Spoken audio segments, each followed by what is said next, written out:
Magandang hapon po sa inyong lahat. Magbabalik tayo ulit dito sa ating munting channel po. Ang ating nasimulan po na hadlikain ay ang mangolekta ng barya at magbigay po ng kanilang mga presyo sa ating mga online selling. Isa naman tayong kolektor guys. Magandang hapon po sa inyong lahat. Ayan. Meron kasi tayong pag-uusapang barya guys. Ayan. Tignan natin to kung magkano ng kanyang bintahan sa ating mga online selling. Ayan. Ang pag-usapan natin barya guys, ito po ay ayan. Barya po yan ni Elpidio Rivera Quirino. Ayan.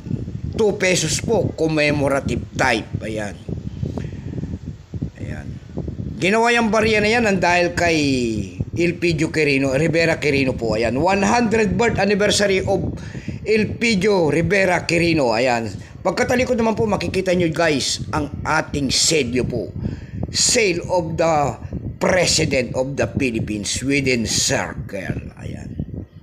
Within circle. Ayan. Ayan. Malaki to guys ha. Malaki.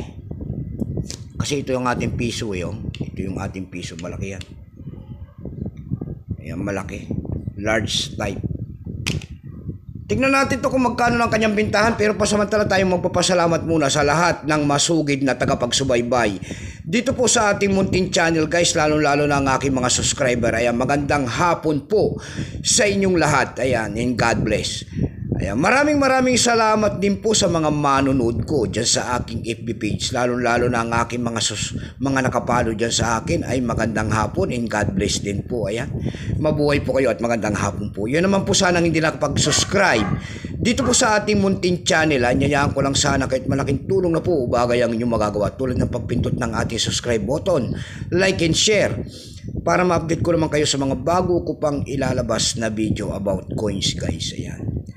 Ito ang ating pag-uusapan po, commemorative coins guys. Ayan, years niyan ay 1990. Ayan, value niyan ay 2 pesos. Currency piso, 1967 up to date po. Kung ano materialis ang ginamit sa barya na yan, yan po ay copper nickel. May bigat lamang itong 12 grams, may haba itong 31 mm. May kapal po naman itong 2 mm. Orientation niyan ay middle alignment. Itinigil naman ang paggamit sa barya na yan ng Pilipinas noong January 2, 1998. Number NDAS4517. Reference number KMDAS253. Ayan.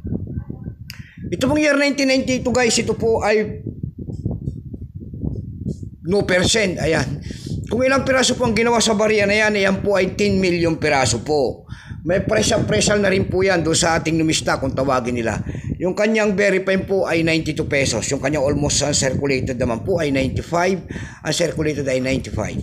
Dako tayo guys sa kanyang presyo. Doon sa ating EB.com guys, meron tayo nakita nagbebenta rito. Tingin tayo kasi ng kanyang presyo. Doon sa ating EB.com guys, meron tayo nakita nagbebenta niyang guys ng $7. Nasundan po ito ng $5. Yung pinakamababa po na bintahan doon ay $4.10 sa EB.com PH yan ha. Dako naman tayo sa Carousel PH. Sa Carousel PH guys, meron tayo nakita nagbebenta nito ng 575 pesos. Ayan. Nasundan po ito ng 60 pesos. Ayan. Meron din nagbebenta doon guys ng 50 pesos per piece. Ayan. Ayan ang ating may babahaging kanyang presyo po. Keep safe po sa inyo lahat and God bless.